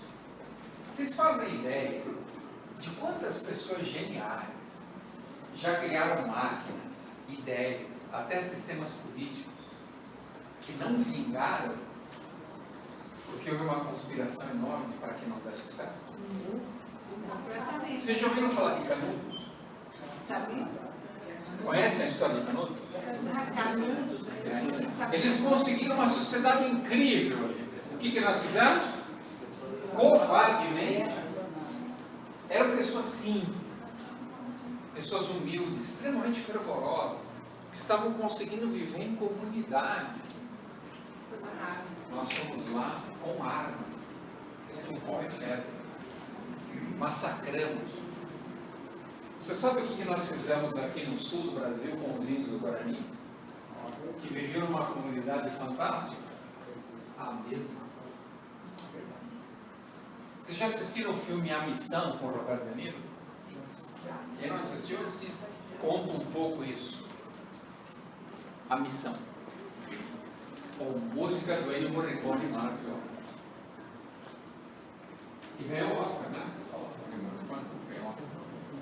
Tivemos um caso mais recente, que foi no Moscou, houve uma conspiração das instituições financeiras e... Mas tem N. O Brasil já inventou carro na água. O Brasil já inventou coisas incríveis que não passaram. Por quê? Porque colidia com interesses monetários internacionais. Quer dizer, o brasileiro, além de tudo, é uma prostituta que dá para o estrangeiro, nem dá para o consumidor interno. É o caso do Tesla. É, mas o Tesla já não é só o caso do Brasil. Não, está certo, mas é um caso. Mas no Brasil tem N Teslas. Oswaldo, eu queria assim, para você ver esse caso que nós estamos passando agora. Existe ali um combate forte através da para acabar com essa bandeira. Mas existe ao mesmo tempo uma massa que está defendendo o autor dessa bagunça toda. A gente não pode se basear só na aparência. Sim. Sabe quantas famílias mandam no Brasil? Inteiro. 12. 12 famílias mandam no Brasil inteiro. É, signos astrológicos, Oswaldo. É um país místico. São as tribos de Judá, nossa. 12 famílias. Nos Estados Unidos também não é muito diferente. Mas não há o que fazer contra uma Rede Globo.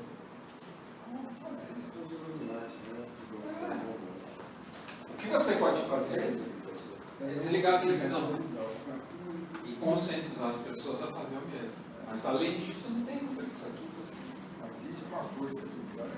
Não, mas o problema é que a televisão, por mais que você... Olha nós aqui. Nós somos uma cidade que tem 20 milhões de habitantes.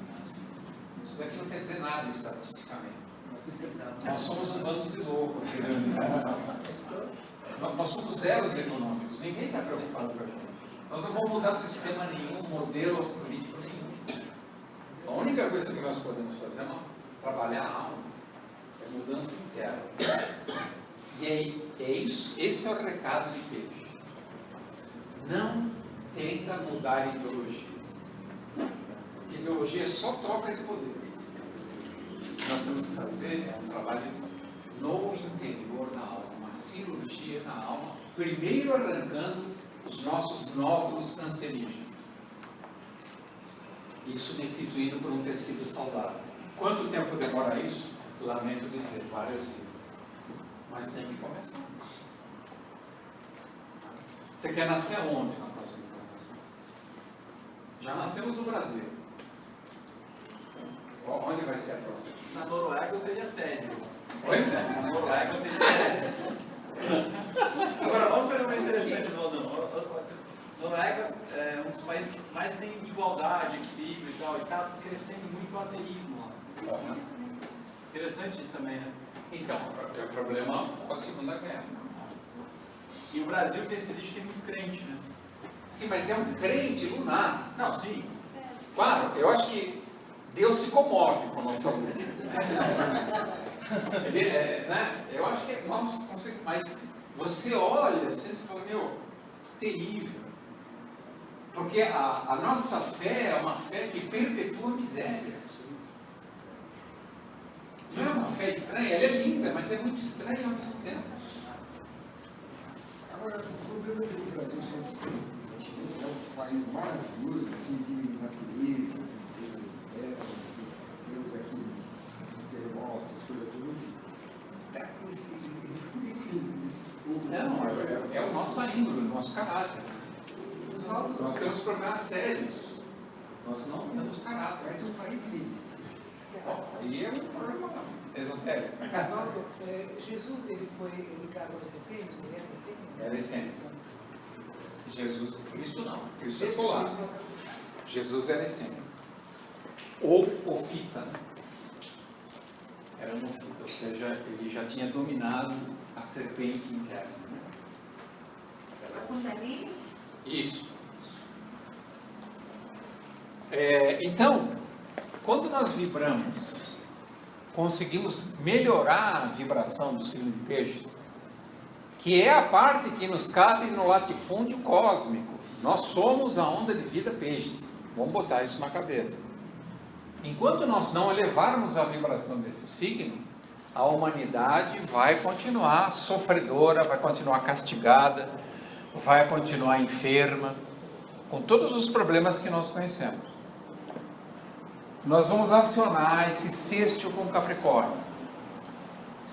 Quando acionamos esse sextil com Capricórnio, nós começamos a fazer o que precisa ser feito. Eliminamos o que é desnecessário, secundário, desimportante. Começamos a focar. Capricórnio é a parte mais alta do zodíaco natural, é o ponto mais elevado no meio do céu, é a nossa missão.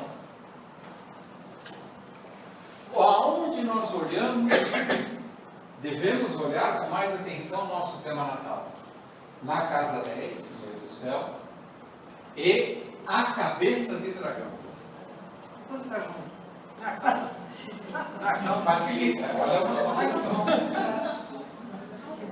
Você tem alguma coisa a falar da cabeça, João? Se você não tiver sossegado e não quiser ser sossego, se tiver, compartilha com a gente. A cabeça do dragão é a ponta da seta, é como se fosse a marca maior do nosso sentido existencial, vamos dizer assim. Marca maior do nosso sentido existencial, olha que lindo. Cada vez que a gente se aproximar dessa cabeça, por mais que no momento dê um receio, mais você se sente livre e empoderado. Mesmo que você vá sem nada, parece que ela vai te preenchendo. E ao contrário da sensação de quando a gente vai para o Nó do Sul, que é ao contrário da cabeça, cauda do dragão, que é aquela região onde a gente está pleno, cheio, que é a zona de conforto, onde você vai para descansar. Na cabeça de dragão, você vai e parece que você está sozinho, mas se você busca aquela casa, aquela hierarquia zodiacal que está relacionada a ela, você se sente cada vez mais misteriosamente amparado e interiormente realizado. É um ponto muito importante para estudar. Muito importante. Quem está falando é o anjo bom. Eu só vi que tem só um peixe? Não, não vamos entrar em casos E assim, particulares. de Capricórnio. Senão fica muito complicado. Tá? Desculpa. Porque aí se todo mundo perguntar assim, a gente desvia. O que eu quero pegar do que o Anjo Bom falou e acumular para vocês é o seguinte. Nós tendemos a viver toda a existência sentados na cauda de dragão. Levar uma vidinha que não vale nada, voltada exclusivamente para o trabalho, para a sobrevivência e para a aquisição de algum conhecimento completamente irrelevante. Ou seja, ter uma vida que não presta para nada, espiritualmente falando. Essa é a nossa tendência. E quando a gente se der conta disso, já é tarde demais.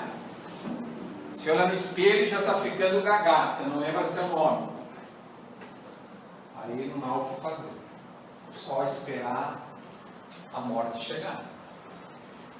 Então, enquanto você tem lucidez, enquanto você tem energia marciana de transformação, invista na sua casa 10 e na cabeça do dragão, porque ainda há tempo de dar algum significado para a sua vida, para que ela não seja um mar de futilidades.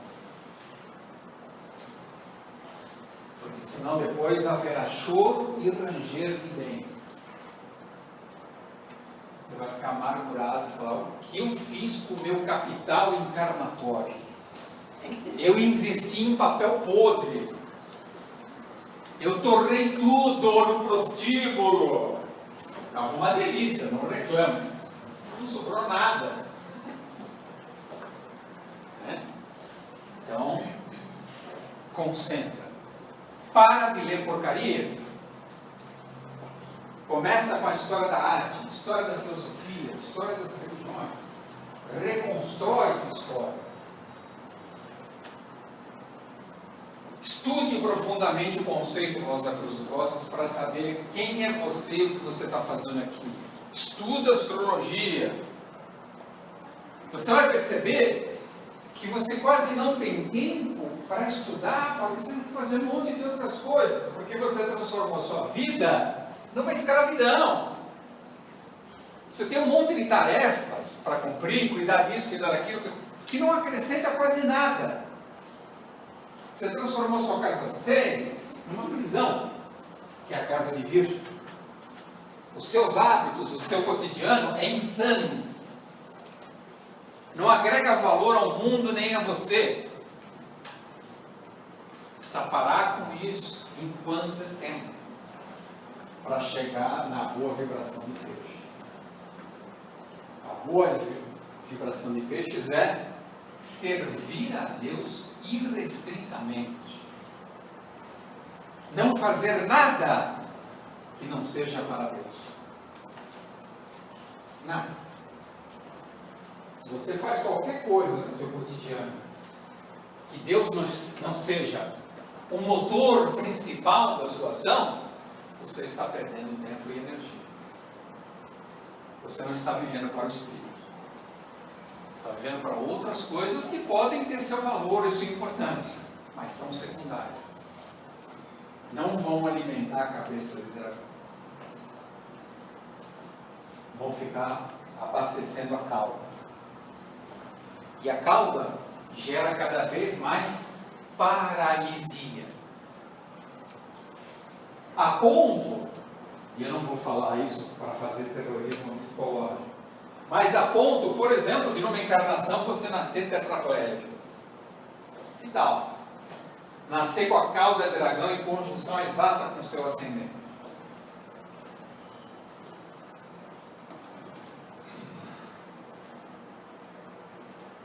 Deixar chegar a esse ponto. Você é tão inútil que nasceu imóvel. Olha que dura experiência você tem que passar para entender isso. Olha onde você jogou seu espírito. Eu estou parecendo um pastor de igreja, né?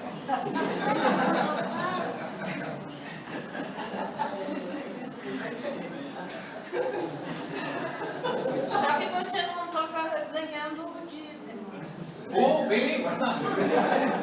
Foi instituída a sacolinha na última.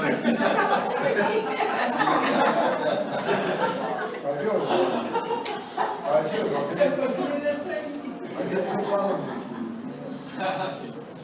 Oswaldo, vocês sabem que uma coisa que eu acho que prende na cauda, independente da cauda da pessoa, é o álcool. Porque assim, uma coisa é a pessoa ser alcoólatra, aí tá ferrado. Mas outra coisa é você beber álcool de vez em quando. Ele vai obnubilando a sua consciência. Mesmo esse pouco de vez em quando, eu acho assim, quem quer fazer esse caminho em direção à cabeça, tem que cortar o álcool da vida. Assim, nem um copo de uma vez por mês não pode. Se quiser fazer esse caminho, né?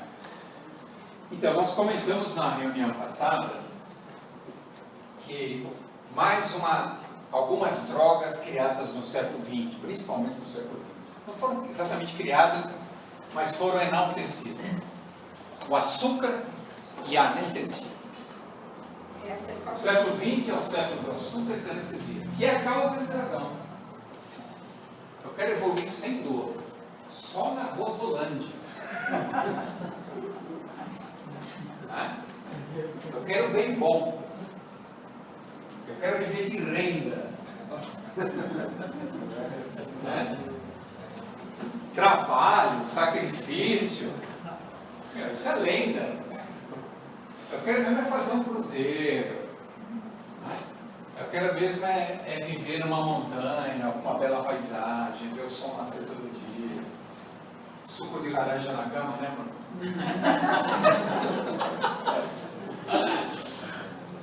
Oswaldo, Oi. ela comentou do álcool. Você acha que a carne também tem essa função ou não? Ou é um pouco diferente? São coisas diferentes. A carne que gera um problema kármico com a humanidade, com os animais, principalmente, ó. Então você vai comprometendo cada vez mais sua vida em relação à ecologia, no sentido espiritual de ecologia, a sua responsabilidade com todas as vidas. O álcool só prejudica você. Então, o álcool é a maneira que... O álcool é pisciano, né? O grande problema do álcool é que ele não afeta a alma. O álcool é o único ingrediente que destrói o teu espírito. O que o álcool faz no espírito? Ele vai corroendo a vontade. Então você vai tendo cada vez menos força para reagir frente aos desafios da vida. Você vai ficando um idiota, um banana. Até nascer, por exemplo, com Martin Peixes. Martin Peixes é o topo do inútil. Mas é uma inutilidade que foi sendo conquistada, entre aspas, através do vício, principalmente do álcool. Junta as duas coisas, álcool e lascívia. Porque o álcool, o vinho principalmente, está intimamente ligado à sensualidade. E álcool e sensualidade destroem completamente a energia marciana. Você vai se tornando um inútil crônico. Mesmo que você queira fazer, você não consegue. Você é um incompetente. Então quem tem marca em peixe já está avisado, olha, não vacila mais. Você não tem muito mais chance não. Então, mas uma das funções da gente é superar o mapa, né? Você fez isso com a gente. Você acha? Obrigado. Eu acho. Posso defender o açúcar? Oi? Posso defender o açúcar? Em defesa do açúcar. Vamos lá, o senhor. Pô, sacanagem. É amigo do Ale. Não, tem esse dado, apreciando com moderação, né? Hoje, menino. Que é o seguinte, existe uma fermentação interna, né, no açúcar. E que, inclusive o Max Heindel descreve sobre isso, né? E que inclusive o álcool você tem a fermentação externa, e ele se torna um elemental e corrói a alma, como você está dizendo. Mas o açúcar, apreciando com a devida moderação, né? E bastante parcimônia, talvez você pode conseguir, assim como o sol dá vitalidade interna, né? O açúcar também pode te dar uma certa A fermentação interna também pode fazer mover montanha. É verdade. Eu já queria falar sobre É? E eu acho que Margento estava se referindo a uma qualidade de açúcar muito mais pura do que a que a gente consegue nesse momento, né? Deve ser da beterraba. Então, a gente tem que usar com muita parcimônia mesmo. O açúcar da fruta, claro, né? É importante. Porque o açúcar branco, nesse momento, a gente sabe que tem restos de carcaça de boi. Então, o refinado é isso, né? Desde o cristal para cima, branco, já leva o cálcio dos bois, né? Então, a gente tem que ter muito cuidado com isso. Na verdade, todos os alimentos que fermentam, que na linguagem popular fazem você arrotar, são bons para a sua usina interna. Eles ajudam a fazer alquimia e aumentar a luz da sua alma. Agora vamos pegar o anônimo. Você não vai ter nenhum desenvolvimento espiritual artificialmente. Nunca. Sim. Nem com máquinas, nem com drogas. Eles podem ser o quê? Catalisadores. Como o fósforo, por exemplo. Para eu poder pensar, eu preciso ingerir fósforo. Agora, eu posso comer fósforo a vida inteira que eu não vou ser um Einstein. Então, a questão é essa, é esse equilíbrio, sem dúvida. É um instrumento, não Isso. já que o açúcar é bom, vou saber usar. Né? Saber usar. Porque também tem um corpo, né? Você tem que aproveitar dessa usina também, né? Porque nós temos que entender, por exemplo, que hoje, eu não sei qual é a porcentagem, mas tem muito diabético no planeta, não tem? No caso. Não, mas você tem muito mais doença e morte por excesso do que por falta. Não é só o açúcar, né? Exatamente. O ser humano não sabe usar nada. Mas, do ponto de vista espiritual... Industrializado e tem coisas que a gente não sabe dentro do alimento. E, do ponto de vista espiritual, aqui um dado importante para vocês, né?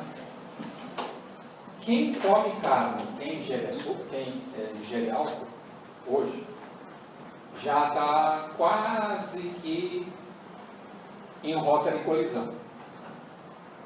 Já não há mais o que fazer. Esse daí vai bater no paredão. Informação não falta. Então o cara é cruel ativamente. O cara escolheu ser cruel. Ele já viu na internet o que fazem com o mais. Ele já viu quanta porcaria tem na cara. Se ele continua comendo, é porque ele é mau. Ele não está nem aí com a dor do outro. E ele vai pagar a conta por isso. É o caso da propaganda feita, desculpa, isso é uma coisa estúpida. Sim.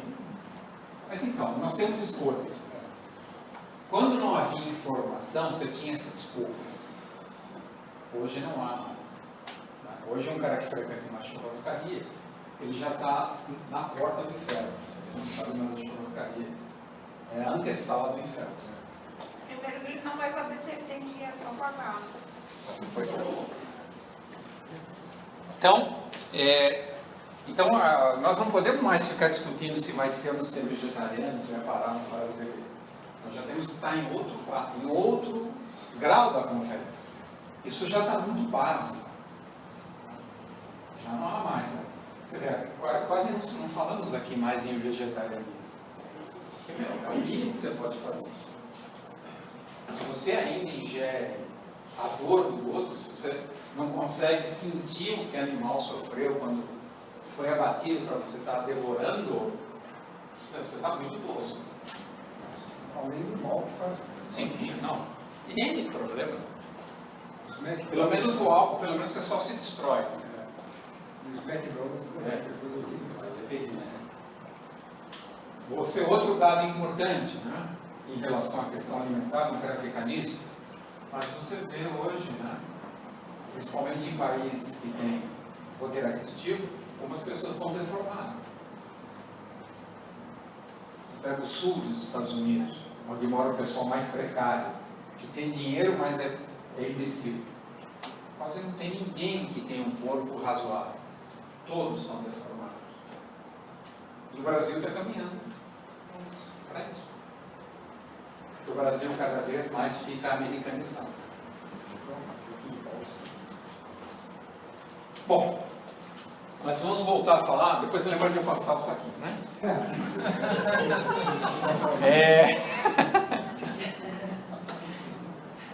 Vamos pensar muito nesse sextil entre peixes e capricórnio.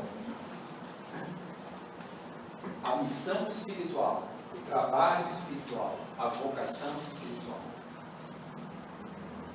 Você consegue hoje, quando você está em repouso e silêncio, olhar para dentro de você e falar: estou fazendo o que eu tenho que fazer no planeta?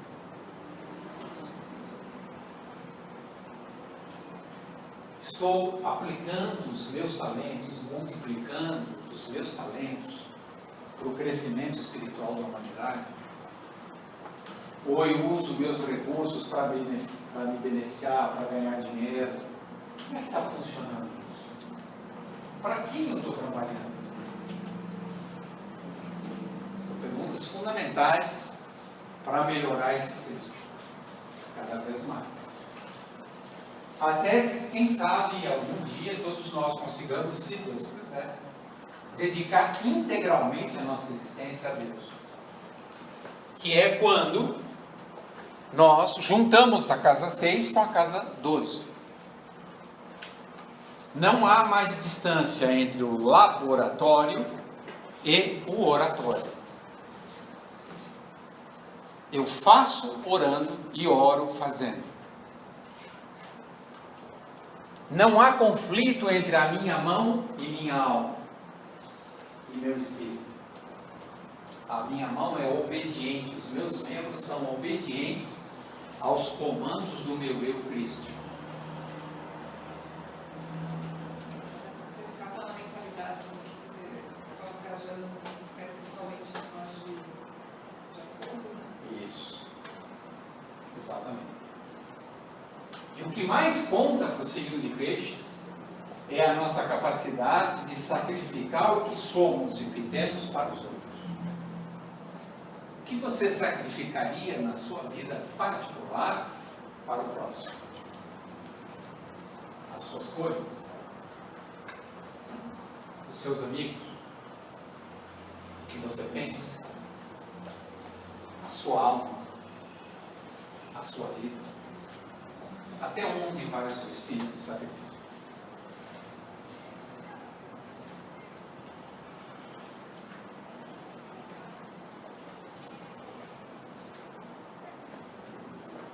O Anônimo define essa união, essa coerência, né, entre corpo, alma e o espírito como virgindade. Isso. O que é a virgindade? No sentido pisciano. É a obediência completa do corpo à alma.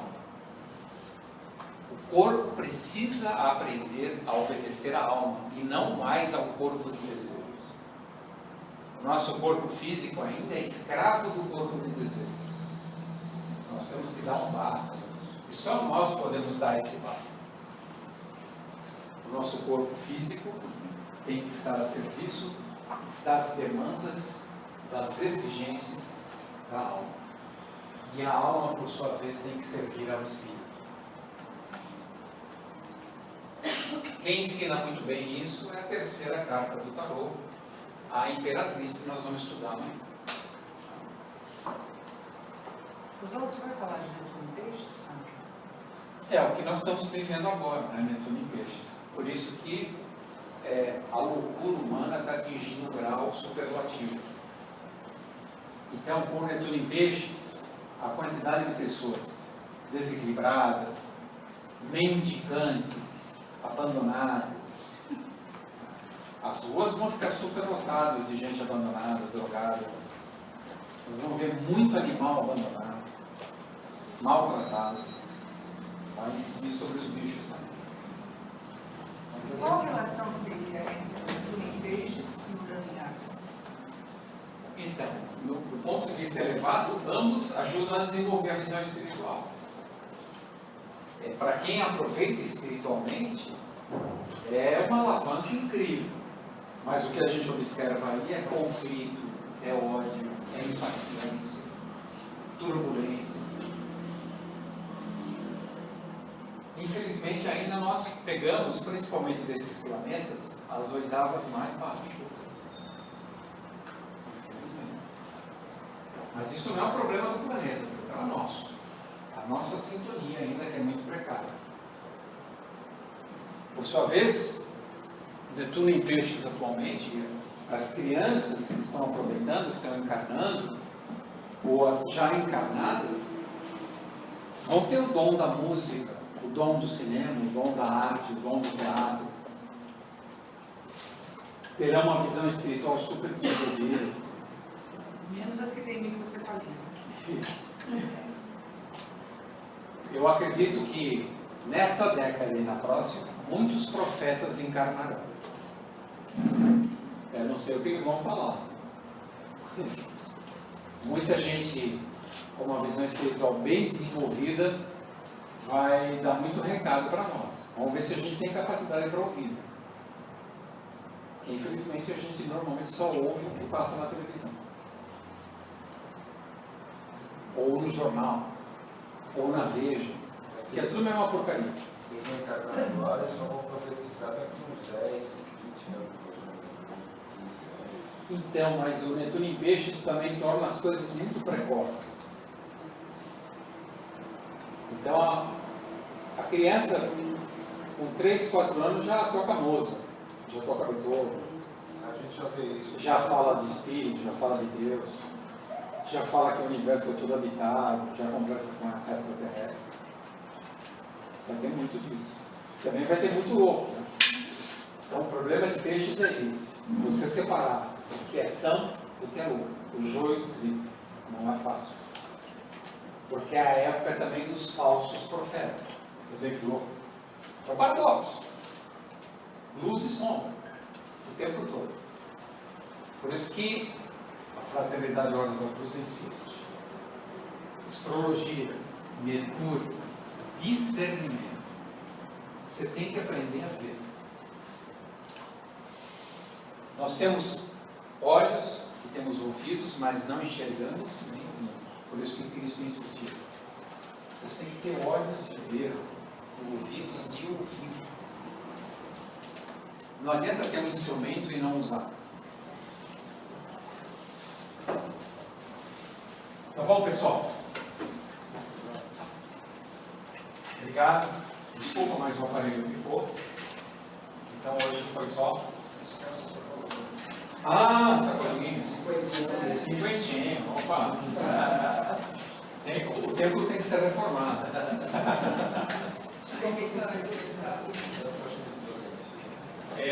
Não esqueçam então, amanhã, quem puder vir às 10 da manhã vai ter o anônimo, né, das 10 ao meio-dia. Em nome da fraternidade, agradecemos a presença e a participação de todos, desejando que as rosas floresçam em vossa cruz. A Ana vai fazer a oração e nós encerramos.